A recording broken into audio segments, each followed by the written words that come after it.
नमस्कार, मैं हूं गरिमा और आप देख रहे हैं हमारा खास शो टिप टॉप। आज हम एक ऐसे टॉपिक के बारे में बात करने वाले हैं जिसके बारे में बात करना कई बार टैबू माना जाता है। मतलब मैं एक शब्द बोलूंगी, शायद बहुत से लोग चौंक जाएं, और मैं एक लड़की हूं तो शायद मेरे मुंह से वो शब्द सुन के लोग ज्यादा चौंक जाएं। आज हम बात करने वाले हैं सेक्सुअल हेल्थ के बारे में। जनरली क्या होता है, हमारी सोसाइटी में सेक्स करना उतना बड़ा टैबू नहीं माना जाता जितना उसके बारे में बात करना, और सेक्सुअल हेल्थ को तो आई गेस कंसिडर ही नहीं किया जाता है। शायद यही वजह है कि हमें ट्रेन से जाते समय या बस से जाते समय दीवारों पर लिखा हुआ मिलता है गुप्त रोग विशेषज्ञ, और मतलब उनको ना अच्छी नजरों से ही नहीं देखा जाता है, इसीलिए शायद उन्होंने अपना नाम वो गुप्त रोग विशेषज्ञ ऐसे लिख लिया है। आज हमारे साथ जो मेहमान मौजूद हैं वो है डॉक्टर तनया। आप लोग उन्हें डॉक्टर क्यूट्रस के नाम से जानते होंगे, बहुत सारे लोग फेमिलियर भी होंगे, उनके इंस्टाग्राम रील्स भी देखी होंगी। She talks openly about sexual health और बहुत सारी चीजों के बारे में वो बात करती हैं। आज हम उनसे जानेंगे कि what made her chose doing these videos and everything. सबसे पहले तो बहुत बहुत स्वागत है डॉक्टर तनया। ये बहुत ही लॉन्ग अवेटेड कॉन्वर्सेशन आज हमारा हो रहा है। Thank you so much. Actually काफी अड़चनों के बाद हम यहाँ पहुंच पाए हैं। लेकिन कहते हैं ना, जिस चीज को आप दिल से चाहो पूरी कायनात मिलाने में जुट जाती है। शायद ये डिसाइडेड है कि आज हमारा एक कॉन्वर्सेशन होगा। डॉक्टर तनया, सबसे पहले मेरा जो सवाल है वो ये कि डॉक्टर क्यूटरस ये नाम कहाँ से आया, और आपने कैसे डिसाइड किया ये इंस्टाग्राम पेज शुरू करना और इस तरह से रील्स बनाना, इतनी informative reels around sexual health, women pleasure and everything? नाम तो वैसे सच बताऊं तो दोस्त के साथ पब में बैठी थी, बियर पी रही थी, अच्छा लगा ना, मैंने सोचा रख देते हैं। बेसिकली यूट्रस हमारा पहला घर होता है। हम सब यूट्रस में पले बड़े हैं, यूट्रस के बिना कोई इस दुनिया में नहीं आया है, और यूट्रस को बड़ी ही गंदी नजर से देखा जाता है। ऐसे बहुत ऐसे, हाय उसकी बच्चेदानी में कुछ हो गया है, ऐसे कुछ करके हम बोलते हैं। कभी उसको एक अच्छी नजर से नहीं देखा गया है, जबकि वो हमारा पहला घर है। तो हमारे पहले घर को थोड़ी इज्जत मिलनी चाहिए भाई, काफी क्यूट होता है। तो इसलिए मैंने सोचा क्यूट, और यूटरस बना क्यूटरस, तो इससे मैंने अपना नाम सोचा डॉक्टर क्यूटरस। और कहानी शुरू तो ऐसे हुई थी कि मैं मेंस्ट्रुअल कप्स के बारे में बात कर रही थी। उस समय मैं इंग्लैंड में रहती थी और वहाँ पे मेंस्ट्रुअल कप्स काफी इजीली अवेलेबल थे। इंडिया में काफी मुश्किल होती थी मिलना, तो मैं जब भी इंडिया वापस आती थी मैं ढेर सारे कप्स लेके आती थी, ऐसे थैले भर के। तो मेरे सारे दोस्त पूछते थे कि भाई इसको यूज कैसे करना है, दे तो मैं देती थी सबको ला के। तो ऐसे ही एक दिन मेंस्ट्रुअल हाइजीन डे था 2019 में, और मैं घर पे बैठी हुई थी और एक यूट्रस का मॉडल रखा हुआ था। मैं कहा ये सही लग रहा है, इसको लेके समझा देते हैं। मैंने अपने पर्सनल इंस्टाग्राम पे डाला इसके बारे में, लोगों को बहुत पसंद आया। मैंने पब्लिक अकाउंट बनाया और फिर कुछ हो ही गया। और ही क्योंकि आप इन सब चीजों के बारे में बहुत ओपनली बात करती हैं, and your videos are very informative. जो भी लोग इंटरव्यू देख रहे हैं, अगर आपने वीडियोस नहीं देखे, आप जाइए इंस्टाग्राम पे डॉक्टर क्यूटरस का पेज सर्च कीजिए और आप उन इंटरव्यूज को देखिए। मतलब मुझे लगता है कि इससे ज्यादा कंफर्टिंग तरीका कोई हो ही नहीं सकता है ये इन्फॉर्मेशन लोगों तक पहुंचाने का। बहुत यूनिक है, और जिस तरीके से आप वो बीच बीच में एनिमेशन, स्माइली, वो ढूंढते कहाँ से हो आप, वो कहाँ से मिलते हैं? मतलब वो हमें नहीं मिले कभी आज तक। How do you find them? Instagram पे जो जिप्स वाला सेक्शन होता है ना, वहाँ पे ऐसे जो भी सर्च करना हो, अगर स्माइलिंग कैट डाल दो तो स्माइलिंग कैट के आ जाएंगे, तो मैं जनरली वहां से लेती हूँ। कितना वक्त लगता है एक वीडियो बनाने में? एक 30 सेकंड का या 40 सेकंड का रील जो आप बनाते हो, उसके पीछे क्या क्या मेहनत आपकी जो है वो जाती है? देखिए, आई थिंक मेरे लिए थोड़ा काम आसान होता है, क्योंकि मुझे इसके बारे में एक्स्ट्रा पढ़ना नहीं पड़ता है, ज्यादा फाउंडेशन नहीं बनानी पड़ती है। हर रील बनाने से पहले मैं उसकी लेटेस्ट साइंस जरूर चेक करती हूँ कि मैं कोई गलत इन्फॉर्मेशन ना दे दूं। बट उसमें लगेगा ज्यादा से ज्यादा 10 मिनट, फिल्मिंग में लगता है ज्यादा से ज्यादा 10 मिनट, एडिटिंग में लगता है ज्यादा से ज्यादा 10 मिनट, तो दिन का आधा घंटा जाता है करीब इसमें। और मुझे लगता है कि आधे घंटे लगा के अगर 500 लोगों तक भी ऐसी इन्फॉर्मेशन पहुंच जाए तो बहुत बड़ी बात है। हाँ, करेक्ट। डॉक्टर तनया, हमने ना अपने सोशल मीडिया हैंडल्स पे डाला था कि हम आपसे बात करने वाले हैं, लोगों के जो भी क्वेश्चंस हैं आप हमसे पूछ सकते हैं। तो एक बहुत ही कॉमन क्वेश्चन जो था वो, क्योंकि आपने अभी मेंस्ट्रुअल कप की बात की तो वहीं से शुरुआत करते हैं। एक बहुत कॉमन क्वेश्चन ये था कि हमें ना बहुत डर लगता है इसको ट्राई करने में, और specially when you are not married, तो आपको लगता है कि यार मतलब वो वर्जिनिटी को लेकर के एक सवाल रहता है कि कहीं ऐसा तो नहीं कि मेंस्ट्रुअल कप यूज करने से मेरी वर्जिनिटी चले जाएगी, या फिर उन्हें डर लगता है कि मेंस्ट्रुअल कप अगर अंदर कहीं खो गया या उसे कैसे यूज करें या उसको कैसे पुल ऑफ करें। सो इन सब तरीके के सवाल मुझे बहुत ज्यादा मिले थे, तो आई वुड लाइक कि अगर आप इन क्वेश्चंस का आंसर दे पाए कि how to use a menstrual cup और इसके अराउंड जो मिथ्स हैं उसके बारे में थोड़ी सी जानकारी। तो सबसे पहले हम शुरू करते हैं वर्जिनिटी की बात पे। ये बहुत बड़ा कंसर्न होता है बहुत सारे लोगों के लिए, बहुत लोगों को इस बात की टेंशन होती है। एंड इसमें एक बड़े इंटरेस्टिंग फैक्ट ये है कि 40 से 60% लोग जो पहली बार सेक्स करते हैं, जो पहली बार पेनिट्रेशन होता है, उनको ब्लीडिंग नहीं होती है। हमने ऐसे दिमाग में आइडिया बना रखा है कि सेक्स का मतलब पहली बार तो ब्लीडिंग होनी ही होनी है। ऐसा नहीं होता है। तो अगर आप पहली बार सेक्स करते समय ब्लीड ना करें तो इसका मतलब ये नहीं है कि आप वर्जिन नहीं है।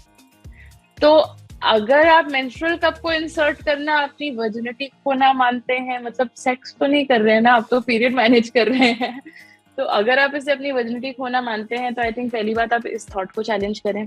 दूसरी बात, वर्जिनिटी एक मतलब हम लोग जनरली वर्जिन किस चीज के बारे में बोलते हैं? प्लास्टिक के बारे में। ये वर्जिन प्लास्टिक है, पहली बार बनाया है। आप प्लास्टिक तो है नहीं, आप तो इंसान है। तो ये वर्जिनिटी का सवाल कैसे आ जाता है अपने ऊपर? ये एक सोशल कॉन्स्ट्रक्ट जिसे हम कहते हैं, वर्जिनिटी एक सोशल कॉन्स्ट्रक्ट है। इसका मेडिकली कोई सिग्निफिकेंस नहीं होता है। ज्यादातर करीब आधे लोग सेक्स करने में पहली बार ब्लीड नहीं करते हैं, और मेंस्ट्रुअल कप इंसर्ट करने से आपकी वर्जिनिटी नहीं चली जाएगी। तो पहली 4 चीजें तो ये जहन में बैठानी बहुत जरूरी है। दूसरी बात जो है कि मेंस्ट्रुअल कप क्या आपके अंदर खो जाएगा, तो आप अगर ऐसे सोचिए कि आप अपने कान में अगर ईयरबड डालते हैं तो आप ये तो नहीं सोचते ना कि ये कान में घुस के खो जाएगा, कभी वापस नहीं आएगा। कान में जैसे कि आपके कान का पर्दा होता है, वैसे हमारे वजाइना के एंड में हमारा यूट्रस होता है, जिसके एंड पे एक ब्लॉक होता है जो सब कुछ घुसने नहीं देता है अंदर। वरना तो सड़क पर चलते चलते कीड़ा घुस गया भाई, अंदर कुछ भी चला जाए, कुछ भी खो जाए। तो मेंस्ट्रुअल कप अंदर डालने से वो आपके खो नहीं जाएगा। आपकी वजाइना एक टनल होती है जिसमें एक दरवाजा एंड में होता है, उस दरवाजे के आगे नहीं जाएगा। आप मेंस्ट्रुअल कप आराम से निकाल सकते हैं।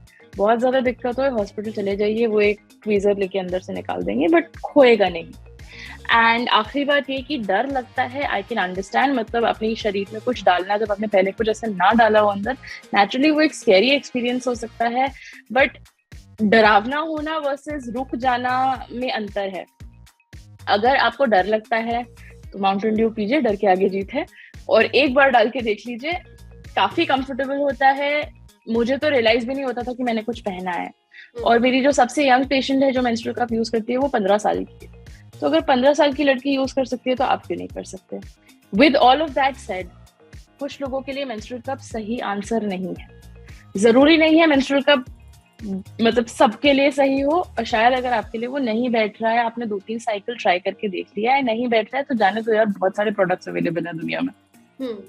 तो किस तरीके से पता चल सकता है डॉक्टर तनया कि मेंस्ट्रुअल कप आपके लिए यूज करना ठीक है या नहीं? मतलब आप जब ट्राई करेंगे तो ही आपको रियलाइज हो जाएगा, या कोई और भी तरीका है टू फाइंड आउट कि ये आपके लिए सही प्रोडक्ट नहीं?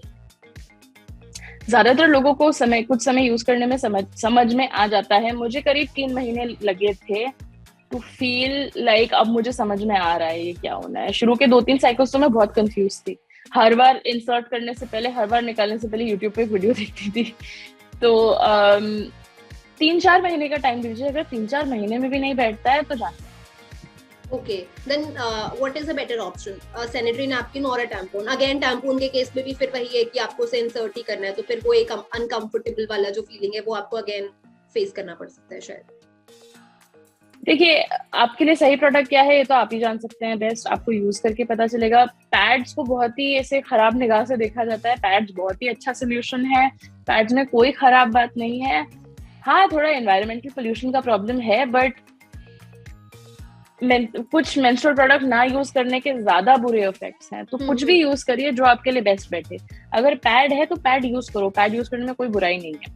टैम्पॉन भी काफी लोगों के लिए बहुत कंफर्टेबल होता है। उसका अंतर ये होता है मेंस्ट्रुअल कप से कि वो छोटा सा होता है, तो उसको इंसर्ट करने में इतना डर नहीं लगता है। वो एक छोटी उंगली के बराबर होता है, तो काफी लोग उसमें काफी कंफर्टेबल होते हैं। With all of that said, tampons के साथ इन्फेक्शन का रिस्क थोड़ा सा ज्यादा होता है, तो उसको आपको ध्यान से यूज करना चाहिए। मेंस्ट्रुअल कप को आप 12 घंटे तक यूज कर सकते हैं। पैड या टैम्पॉन को आपको 6 से 8 घंटे के अंदर अंदर बदलना है, तो करीब आधा time.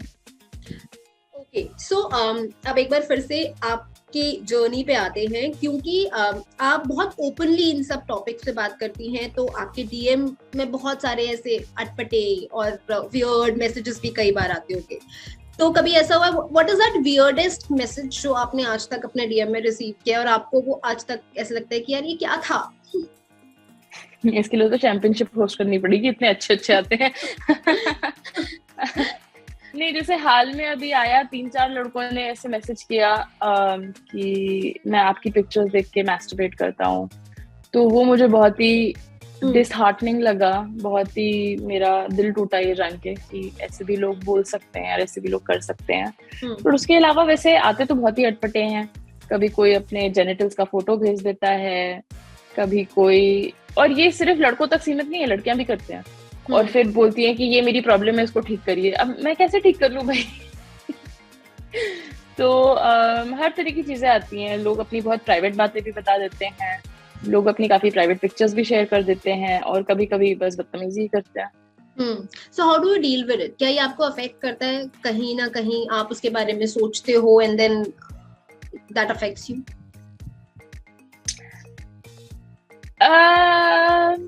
It's a difficult question. कभी कभी गुस्सा आता है कि मुझे लोग मजाक उड़ाते हैं इस तरह से कि इस बारे में बात करोगी ना, और ये लोग देखो। तो कभी कभी गुस्सा आता है कि मैं कोई गलत काम तो नहीं कर रही हूँ भाई, मैं तो एजुकेशन के लिए ही कर रही हूँ ये। तो कभी कभी लगता है कि हाँ, दिस इज अनवारंटेड, ये मैं डिजर्व नहीं करती हूँ, बट ठीक है, कोई बात नहीं। अच्छे से इतने सारे लोगों को इतने अच्छे मैसेजेस मिल रहे हैं, तो थोड़ा कोई खराब जाने में कोई दिक्कत नहीं है। So, doctor Tania, you have been a very important voice जो इस बारे में बात करते हैं। इनफैक्ट अगर हम सोशल मीडिया पे देखें, one fine day I was scrolling through the reels and मुझे आपकी रील दिखी।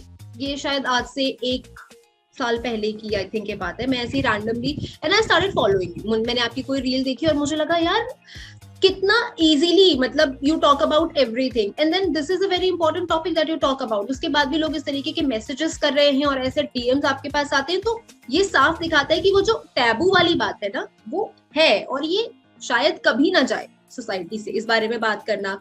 शायद यही वजह है कि जो फीमेल है वो कई बार सेक्सुअल हेल्थ को लेकर बात नहीं कर पाती है, इसलिए बड़ी बड़ी परेशानियों से भी गुजर जाती है।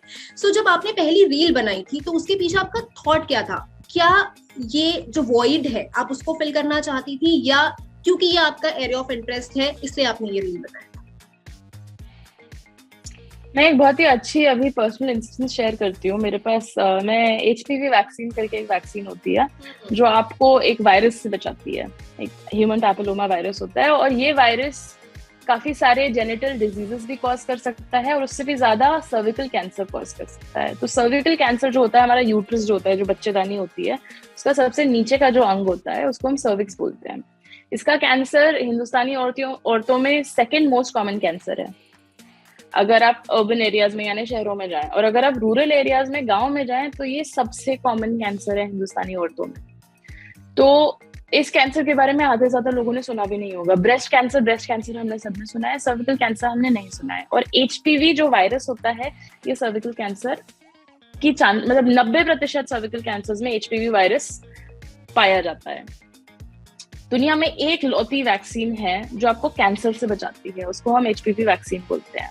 तो मैं इस पे बहुत एक्टिवली इसके बारे में ऐसे प्रचार करती हूँ कि लोग और जानें और अपने आप को वैक्सीनेट कराएं। तो हाल में एक कोई महिला थी जो मुझे फॉलो करती हैं, उन्होंने देखा कि ये वैक्सीन उन्हें करानी चाहिए, और उन्होंने अपने जिम ट्रेनर से इस बारे में बात करी कि भाई आप अपनी वाइफ को भी करा लो, मैं तो जा ही रही हूँ, मैं उनको अपने साथ में ले चलती हूँ। उनकी वाइफ जब हॉस्पिटल पहुंची, उनका बेसिक टेस्टिंग हुई बिफोर गेटिंग द वैक्सीन, और पता चला उन्हें स्टेज 1 सर्विकल कैंसर है। तो ये इतनी छोटी सी चीज, एक इतनी छोटी सी मेरी आधे घंटे की लगाई हुई रील वहां तक पहुंच गई कि एक इंसान को सर्विकल कैंसर की डायग्नोसिस मिल गई। जबकि सर्विकल कैंसर में सबसे बड़ी प्रॉब्लम ये है कि उसके सिम्टम्स इतने वेग होते हैं कि आधे से ज्यादा लोगों को स्टेज 4 या बहुत एडवांस स्टेज तक पता ही नहीं चलता है उन्हें कैंसर है। तो I feel like in type की चीजों की वजह से मुझे लगता है कि हाँ, ऐसा बनाना चाहिए, और ये टाइप की चीजें हैं जो मुझे मोटिवेट करती हैं। इस टाइप के मैसेजेस मुझे मोटिवेट करते हैं। एंड जनरली हाँ, I think this is the idea कि जैसे आपने कहा कि बहुत सारी छोटी छोटी चीजें हैं जो हम इग्नोर कर देते हैं कि हम सोचते हैं इस बारे में कैसे बात करें, और वो आगे जाके बहुत बड़ी बड़ी प्रॉब्लम बन जाती हैं। तो I think this is the main idea. And मैं आपकी स्टोरीज भी देख रही थी, और जिस तरीके से लोग जाकर के वो वैक्सीन लगवा रहे हैं, and this is a kind of ये अवेयरनेस ही है जो लोगों को मिल रही है, एंड देन वो उसको फॉलो कर रहे हैं। Best part of being an influencer is that only कि लोग आपको फॉलो कर रहे हैं और वो उनकी ही कहीं ना कहीं भलाई कर रहा है। So coming to the myths, बहुत सारी चीजें, मतलब हम ना अपने बॉडी पार्ट्स को लेके इतना इनसिक्योर हो जाते हैं। यही वजह है कि चाहे वो फेयरनेस क्रीम्स हो या फिर आपके लिए बूब्स मसाज क्रीम हो, मतलब इतने सारे प्रोडक्ट्स बाजार में जो है वो अवेलेबल है। इट इज जस्ट बिकॉज क्योंकि हम इंडियन गर्ल्स ना अपने बॉडी को लेके स्पेशली बहुत ज्यादा इनसिक्योर रहते हैं। So what do you have to say about that? और स्पेशली मेरे जो कलीग्स हैं उन्होंने मुझे बोला था जब मैं आपसे बात करूं तो वजाइनल वॉश के बारे में मैं आपसे जरूर पूछूं कि क्या जरूरी है वजाइनल वॉश यूज करना, अगर हाँ तो कितना करना चाहिए और किस तरीके से करना चाहिए, व्हाट इज द राइट? एक मैंने बहुत ही अच्छी कहीं कोट पढ़ी थी, उसमें लिखा था कि अगर औरतें रोज सुबह उठ के डिसाइड करें कि आज मुझे अपने शरीर के बारे में एक चीज पसंद है, तो ये एड इंडस्ट्री जो है, जो ये मार्केटिंग इंडस्ट्री है फालतू प्रोडक्ट्स की, ये खत्म हो जाएगी। ये हमें सिखाते हैं कि कैसे अपने शरीर के एक एक अंग से नफरत करी जाए। ऊपर से शुरू होकर आपके बाल शाइनी नहीं है, आपकी आईलैशेस लंबी नहीं है, आपकी आंखें खूबसूरत नहीं है, आपका रंग अच्छा नहीं है, आपके होठ काले हैं, नीचे आते हुए आपके निपल्स का कलर गलत है, आपके बूब्स छोटे हैं, बड़े हैं, आपके रिंकल्स हैं, मतलब हर तरह की इनसिक्योरिटी हमारे बारे में भरी जाती है, जबकि ये बहुत ही नॉर्मल चीजें हैं। आईलैशेस का पॉइंट होता है आपकी आंख को बचाना, वो इतनी लंबी नहीं होनी चाहिए, कोई फायदा नहीं है उसका। तो पिगमेंटेशन आपकी बॉडी में जहां पे भी आपकी फोल्ड होएगा स्किन का, चाहे वो आप अपने एल्बो में देखें, चाहे आप गर्दन के पीछे देखें, वहां थोड़ा सा ज्यादा डार्क कलर जरूर मिलेगा। तो इन सब चीजों को हमने ऐसे खराब बना के उस पर प्रोडक्ट बेचना शुरू कर दिए हैं। तो you don't need this. Genitals, जो हमारा वजाइनल एरिया होता है, वो जनरली हमारी बाकी शरीर से ज्यादा डार्क होता है। ये आदमियों औरतों सब में ऐसे ही होता है, इसमें कोई गलत बात नहीं है। ये प्यूबर्टी यानी मैच्योरिटी का एक साइन है। तो इसको आपको क्योर करने की कोई जरूरत नहीं है किसी क्रीम से। एक कंपनी है जो कि निपल डी पिगमेंटेशन क्रीम बेचती है कि आपका निपल अगर ज्यादा डार्क कलर का है, तो बहुत ही बेवकूफी की बात लगती है मुझे, क्योंकि आपका निपल भी जैसे आप मैच्योर होते जाते हैं उसका कलर डार्क हो जाता है, स्पेशली प्रेगनेंसी के बाद। वो मैच्योरिटी का साइन है। तो क्या आप बच्चे के जैसे दिखना चाहते हैं? मतलब बच्चे के शरीर को आप सेक्सुअलाइज कर रहे हैं, तो बहुत ही अटपटी सी बात है और काफी इलीगल बात है बाय द वे। तो इन सब चीजों की हमें जरूरत नहीं है ना। Coming to vaginal washes, generally ये जो हमें टांगों के बीच में जो सेक्शन देखते हैं, इसे हम बोलते हैं वजाइनल एरिया, जबकि ये आपका वजाइनल एरिया नहीं होता है। हम जो एक बहुत इंपॉर्टेंट चीज जो हमें नहीं सिखाई जाती है वो ये होती है कि वजाइना अंदर होती है। जो अंदर एक लंबी सी टनल होती है उसको हम वजाइना बोलते हैं। जो बाहर का पार्ट होता है इसे हम वल्वा बोलते हैं। तो अगर आपको वजाइनल वॉश यूज करना है तो पहली बात तो नाम में ही प्रॉब्लम है, वो वल्वल वॉश होना चाहिए। तो आप वल्वा बेशक आप वॉश के साथ साफ करें। उसमें आपको क्या करना होता है कि जो थिक से यहाँ लिप्स टाइप की चीजें होती हैं उनको उठाइए, उसके नीचे ऐसी जैसी स्किन होती है मुंह के अंदर वैसी वाली स्किन मिलेगी आपको, उसको जेंटली आप पानी से वॉश करिए अकेले, एक जेंटल अनफ्रेग्रेंस मैंने बिना सेंट के साबुन के साथ धोइए। मतलब जो बाजार में हमें नॉर्मली बहुत फ्रेग्रेंस वाला साबुन मिलता है वो वाला मत यूज करिए, या आप वल्वल ना कि वजाइनल वॉश यूज करें, कोई फर्क नहीं पड़ता है। जरूरी नहीं है इसे यूज करना, इससे यूज करने से कोई अनोखे फायदे नहीं आने वाले हैं, इसको यूज करने से कोई नुकसान नहीं आने वाले हैं। बट अगर आप इसे अंदर डालेंगे, यानी कि वजाइना के अंदर डालेंगे, तो प्रॉब्लम हो सकती है, बहुत सारी प्रॉब्लम्स हो सकती हैं। इन्फेक्शंस ऐसे ही बढ़ते हैं। आपके वजाइना के अंदर का जो एनवायरनमेंट होना चाहिए वो वैसा नहीं रह पाता है, उस वातावरण में दिक्कत आ जाती है। आपके वजाइना के अंदर जो छोटे छोटे माइक्रोब्स होते हैं जो आपके वजाइना को प्रोटेक्ट करते हैं वो खत्म हो जाते हैं। तो अंदर कुछ भी नहीं डालना है, बाहर जो करना है करो। अच्छा, सो अगर आप वजाइनल वॉशेस यूज कर रहे हैं जो मार्केट में मिलते हैं तो भी उससे कोई फर्क नहीं पड़ता। अगर आप नॉर्मल पानी से भी अगर साफ करते हैं तो भी it is the same thing, right? तो ये सिर्फ एक मार्केटिंग गिमिक है कि आपको ये वॉश यूज करना है, इंटीमेट वॉश, एंड देन तभी जाकर के आप। बट हाँ, मतलब डेटॉल टाइप का सोप आप वल्वा पे भी ना यूज करें, क्योंकि ये काफी हार्श हो सकते हैं। तो अगर आप वॉश यूज कर रहे हैं तो करिए, नहीं कर रहे हैं तो खाली पानी से करिए। बस ऐसा करिए कि कोई बहुत एंटी बैक्टीरियल और बहुत फ्रेग्रेंस वाला सोप ना यूज करें। एंड ऑल्सो डॉक्टर तनया, कुछ ऐसे मिथ हैं, मतलब जो हम सुनते आए हैं आए दिनों, हमें ऐसा लगता है कि, और हम उन्हें मानने लगे हैं, जैसे हमें लगता है कि हमारा जो बॉडी इमेज है वो कहीं ना कहीं हमारी सेक्स लाइफ को हैम्पर करता है या अफेक्ट करता है। इट इज बिकॉज क्योंकि हमारे दिमाग में कुछ मिथ हैं जो बस गए कि ये परफेक्ट साइज है, ये परफेक्ट साइज नहीं है, ऐसी कुछ चीजें होंगी तो ही जो है आपको, या वुमेन ऑर्गेज्म की अगर हम बात करें तो वो फील होगा या कुछ। तो इस तरीके के बहुत से मिथ है। What are the weirdest myth जो आपको लगता है कि आप चाहेंगी इस प्लेटफॉर्म के थ्रू लोगों तक पहुंचे और लोग उस बात को समझे कि हाँ ये सिर्फ मिथ है, ये हमारे दिमाग की गंदगी है जो हम सही मान लेते हैं?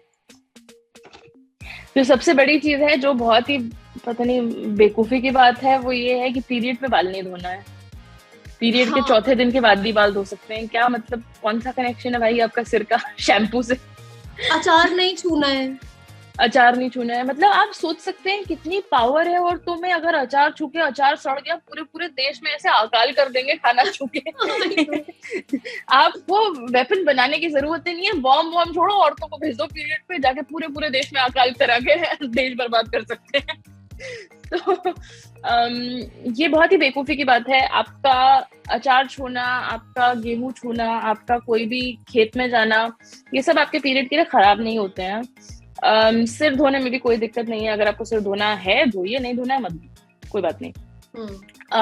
पीरियड्स के बारे में लेकर के हम बहुत सारी अजीब अजीब चीजें मानते हैं। एक और जो सबसे डैमेजिंग मिथ लगती है मुझे, वो ये है कि पीरियड्स में आप पीरियड की दर्द की दवा नहीं ले सकते। इसको कहते हैं कि पता नहीं क्या बच्चेदानी सूख जाएगी या बच्चे होने में आगे दिक्कत होएगी। ऐसा कुछ नहीं होता है। अगर आपके पीरियड में दर्द हो रहा है, जैसे कि आपके जोड़ों में दर्द होता है तो आप दवा लेते हैं, जैसे आपके सिर में दर्द होता है तो आप दवा लेते हैं। आपको ये तो आके कोई नहीं कहता है कि सर में दर्द होने पे सर दर्द की दवा खा लो तो ब्रेन ट्यूमर हो जाएगा, ऐसा तो कोई नहीं बोलता है। तो आप बेशक खाइए। अगर आपको इतना ज्यादा दर्द हो रहा है कि वो दवा लेने के बाद भी सही नहीं हो रहा है और बार बार ऐसा हो रहा है, तो आप अपने डॉक्टर के पास जाइए। ये एक हेल्थ कंडीशन हो सकती है, एक एंडोमेट्रियोसिस या एडिनोमायोसिस टाइप की और कॉम्प्लिकेटेड बीमारियां हो सकती हैं। बट दवा खाने में कोई शर्म नहीं है, सर धोने में कोई शर्म नहीं है, अचार छूने में कोई शर्म नहीं है।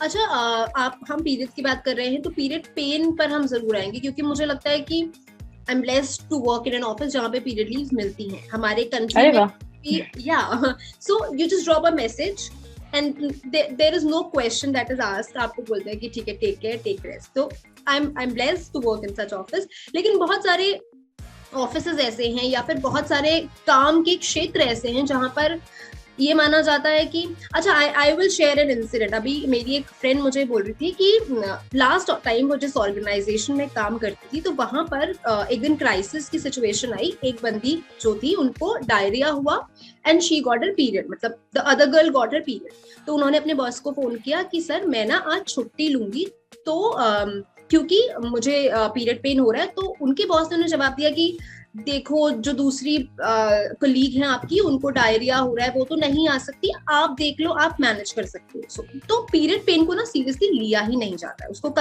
उसको ये कंसिडर किया जाता है कि ठीक है ना, ये तो हर महीने होता है, तो मतलब इसका इतना बड़ा इशू बनाने जैसी क्या बात। तो ये जो टैबू है, ये बहुत सारी लड़कियां इस बात से डेली गुजरती हैं, उनको हर महीने ये चीज फेस करनी पड़ती है।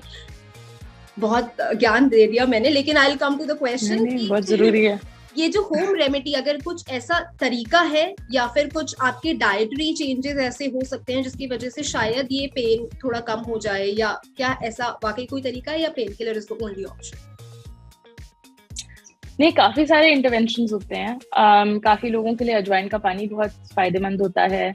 मेरे लिए पर्सनली एक हॉट वाटर बॉटल सबसे बढ़िया काम करती है। मेरे को कुछ भी खिला लो, कुछ भी पिला लो, जो हॉट वाटर बॉटल से रिलीफ मिलता है वो मुझे और कहीं नहीं मिलता है। तो हर किसी के अपने अपने नुस्खे होते हैं। कुछ लोगों को डार्क चॉकलेट खा के रिलीफ मिलता है। बेसिकली भाई जो हर कोई आके बताता है और कोई नहीं करता है, एक हेल्दी डाइट खाइए। एक हेल्दी डाइट खाइए जिससे आपको सारा न्यूट्रिशन मिले। इन सब के साइड इफेक्ट वाले फायदे भी होते हैं काफी सारे, जो आपको हेल्प कर सकते हैं। इसके अलावा योगा बहुत हेल्पफुल होता है काफी लोगों के लिए। योगा के कुछ पर्टिकुलर आसन होते हैं, जैसे कि कौन सा है मुझे याद नहीं आ रहा है, जिसमें ऐसे कोबरा की तरह बैठते हैं, जो भी है, उसमें काफी सारे आसन होते हैं जो बहुत लोगों के लिए हेल्पफुल होते हैं। तो if that works for you, आप वो करिए। पीरियड पेन के साथ सबसे अच्छी चीज ये है कि there is nothing wrong other than not taking pain relief. आपको जो ट्राई करना है, जो आपके लिए काम कर रहा है, आप वो करो। With all of that said, ये वाली बात मुझे नहीं सही लगती है कि पीरियड पेन हर महीने होता है। ऐसे तो जैसे स्पॉन्डिलाइटिस वाला पेन लोगों को हर रोज होता है, इसका मतलब ये तो नहीं है कि पेन बहुत ज्यादा हो रहा है तो आप घर मतलब आप छुट्टी ना ले सकें। स्लिप डिस्क का पेन भी लोगों को बहुत डेली होता है, माइग्रेन कभी कभी हो जाता है लोगों को।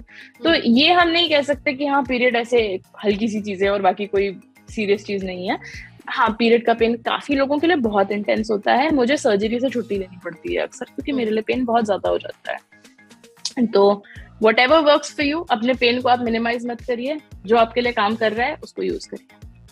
तो क्या कोई रीजन होता है कि कुछ लोगों को कम होता है पेन एंड देन कुछ लोगों को इतना इंटेंस पेन होता है? बिकॉज मुझे अगर मैं टाइम पे पेन किलर ना खाऊं तो ये सिचुएशन आती है कि मुझे हॉस्पिटल ले जाना पड़ता है, एंड देयर आर पीपल जिनको पता ही नहीं चलता है। So this differs from person to person. तो क्या कोई रीजन होता है या इट्स जस्ट योर बॉडी? देखिए, तीन वजह होती हैं पीरियड पेन की। पहली बात ये होता है कि आपका यूट्रस एक नींबू की तरह है, उसको हर महीने ऐसे अपना सारा अंदर का सामान निकालना है। तो वो हमारी बॉडी में कुछ ऐसे केमिकल्स रिलीज होते हैं जिन्हें हम प्रोस्टाग्लैंडिन्स बोलते हैं, जो आपके यूट्रस को निचोड़ते हैं। वो निचोड़ते हैं तो आपके यूट्रस के अंदर से सब कुछ बाहर आ जाता है। नेचुरली आप किसी चीज को ऐसे ऐसे रह रहे कि थोड़ी थोड़ी देर में दबाएंगे तो दर्द तो होगा ही। इस वजह से पीरियड पेन होता है। दूसरी बात यह है कि जब भी आप उसे दबाते हैं तो थोड़ी सी देर के लिए आपके यूट्रस में ऑक्सीजन की सप्लाई नहीं जाती है, किसी चीज को ऐसे सांस रोकने की तरह होता है। तो उस ऑक्सीजन की सप्लाई कम होने से भी दर्द होता है। तो ये दो मेन रीजन होते हैं कि पीरियड में पेन होता क्यों है। अब एक ऐसी कंडीशन, मतलब हमने ऐसा देखा है साइंटिफिकली कि जब हमारी शरीर एक अंडा रिलीज करती है, जिस महीने हम अंडा रिलीज करते हैं उस महीने पीरियड में दर्द ज्यादा होता है। तो कुछ लोग जो बर्थ कंट्रोल पिल्स पे होते हैं, हार्मोनल पिल्स पे होते हैं, ओरल कॉन्ट्रासेप्टिव पिल्स पे होते हैं, ये आपके इस अंडे को रिलीज करने से रोकता है। तो अगर आपका अंडा का रिलीज नहीं हो रहा है तो आप नोटिस करेंगे कि आपका पेन कम होगा। इसीलिए काफी सारे लोगों को ये पिल्स ट्रीटमेंट के तौर पे दी जाती हैं बहुत ज्यादा बुरे पीरियड पेन के लिए, क्योंकि काफी हेल्पफुल होता है। वो ऐसा होता है क्योंकि जब आप अंडा रिलीज करते हैं तो आपकी बॉडी नेचुरली प्रोस्टाग्लैंडिन्स को बनाती है। तो अगर अंडा नहीं रिलीज होएगा तो प्रोस्टाग्लैंडिन्स कम बनेंगे तो दर्द कम होएगा। बाकी पेन टॉलरेंस की भी बात होती है। कुछ लोगों की पेन टॉलरेंस हाई होती है, कुछ की नहीं होती है। कुछ के और अंदर कंडीशंस होते हैं, कुछ के नहीं होते हैं। तो बहुत सारे रीजंस होते हैं, बट ऐसे बेसिक साइंस के जो 3 रीजन होते हैं वो ये होते हैं। तो अगला सवाल मैं यही पूछूंगी, how real is women orgasm? मतलब अब फिल्मों में ऐसा दिखा दिया जाता है कि मतलब एक अलग लेवल फैंटेसी क्रिएट कर दी गई है। How real is that? मेरा फेवरेट सीन है, वो एक फिल्म है व्हेन हैरी मेट सैली। उसमें एक बड़ा फेमस सीन है कि वो रेस्टोरेंट में बहुत जोर से ऐसे चिल्ला चिल्ला के डेमोन्स्ट्रेट कर रही होती है ऑर्गेज्म कैसा होता है। एंड जिसने भी एक ऑर्गेज्म एक्सपीरियंस किया वो आपको ये बताएगा कि इस तरह से नहीं होता है। क्योंकि जनरली हमें जो ऑर्गेज्म के बारे में बताया जाता है वो ये होता है कि पेनिट्रेशन, यानी कि सेक्स के दौरान जब एक पीनस वजाइना के अंदर जा रहा होता है उसके दौरान औरतों को ऑर्गेज्म होता है। जबकि ऐसा एक्सपीरियंस करने वाली औरतें 5% से 20% ही होती हैं। माने कि 95% औरतों को पेनिट्रेशन से ऑर्गेज्म नहीं होता है। इसका मतलब है कि ये एक बहुत ही इंपॉर्टेंट बात समझने के लिए ये है कि जो हम समझते हैं कि पीनस का फीमेल वर्जन वजाइना हुआ, समझते तो हम यही हैं, जबकि ऐसा नहीं होता है। पीनस का फीमेल वर्जन जो होता है वो क्लिटोरिस होता है। जब हम यूट्रस के अंदर होते हैं, जब हम छोटे फीटस होते हैं, तो कुछ हार्मोन्स होते हैं, अगर वो हार्मोन्स एक क्लिटोरिस पे एक्ट करें तो वो क्लिटोरिस बड़ा होकर पीनस बन जाता है, वरना वो क्लिटोरिस रहता है। तो क्लिटोरिस और पीनस भाई बहन होते हैं, वजाइना और पीनस भाई बहन नहीं होते हैं। ये बहुत बड़ी इंपॉर्टेंट चीज है जो हमें याद रखनी है। एंड काफी सारे औरतों के लिए ये वाला जो एरिया होता है, मेजोरिटी औरतों के लिए क्लिटोरिस जिसे हम बोलते हैं, ऐसे आपके वजाइनल एरिया में आप टॉप पे जाएंगे तो एक थोड़ी सी कड़ी सी मटर के दाने टाइप की एक चीज महसूस होगी। वो होता है क्लिटरिस, एंड इसके स्टिमुलेशन से जनरली लोगों को ऑर्गेज्म महसूस होता है। काफी सारे लोग जो डायरेक्टली ऐसे नहीं करते हैं, वो अपनी थाइज को भी ऐसे साथ में स्क्वीज करके, काफी सारे लोगों को ऐसे ऑर्गेज्म होता है। तो फीमेल ऑर्गेज्म बहुत ही रियल चीज होती है। अनफॉर्चुनेटली ज्यादातर महिलाएं इसे नहीं एक्सपीरियंस कर पाती हैं, क्योंकि हमें ये पढ़ाया गया है, सिखाया गया है, टीवी पे दिखाया गया है कि पेनिट्रेशन से कुछ मैजिक होने वाला है, जबकि मोस्टली लोगों के लिए ऐसा नहीं होता है। तो ये एक बहुत बड़ा मिथ है जो आपने इस समय क्लियर किया है कि no, this is not how orgasm happens. तो बहुत इंपॉर्टेंट है इन सब बारे में बात करना, और हमने कोशिश की कि हम आपसे बात करें। हो सकता है इस कॉन्वर्सेशन को सुन के बहुत सारे लोग अनकंफर्टेबल भी हो जाए, हो सकता है बहुत सारे लोगों को लगे कि अरे हम ये सब क्या बातें कर रहे हैं, और इस तरीके की बातें करने का वक्त नहीं है, हमें दूसरी तरह की बातें करनी चाहिए। हो सकता है अनकंफर्टेबल हो जाए, लेकिन जरूरी है इस बारे में बात करना, सेक्सुअल हेल्थ के बारे में बात करना, उन रियल टॉपिक्स के बारे में बात करना जिससे एक फीमेल गुजरती है, जो वो डे टू डे एक्टिविटीज में वो फेस करती है, अपनी दिनचर्या में उसको महसूस करना पड़ता है। But thank you so much doctor Tanaya, हमें अपना वक्त देने के लिए, और 5-6 अटेम्प्ट्स के बाद ही सही, लेकिन आज हमारा ये कॉन्वर्सेशन हुआ, and I am really really happy कि इतनी सारी चीजें जो शायद हमें भी नहीं पता थी, वो हमें आज पता चली। और हमारे जो व्यूअर्स इस समय देख रहे हैं, बहुत इन्फॉर्मेटिव पेज है, you go to Instagram, follow doctor uterus, आपको बहुत सारी ऐसी इन्फॉर्मेशन पता चलेंगी जो आज से पहले आपको लगता था कि मैं किस भ्रम में जी रहा था, मैं कौन सी दुनिया में थी, मतलब ये होता है, मैं तो एकदम ऑपोजिट दुनिया में जी रही थी। So thank you so much doctor Tanaya हमारे साथ जुड़ने के लिए। Thank you so much for having me, और ऐसे कॉन्वर्सेशंस encourage करने के लिए थैंक यू वेरी मच।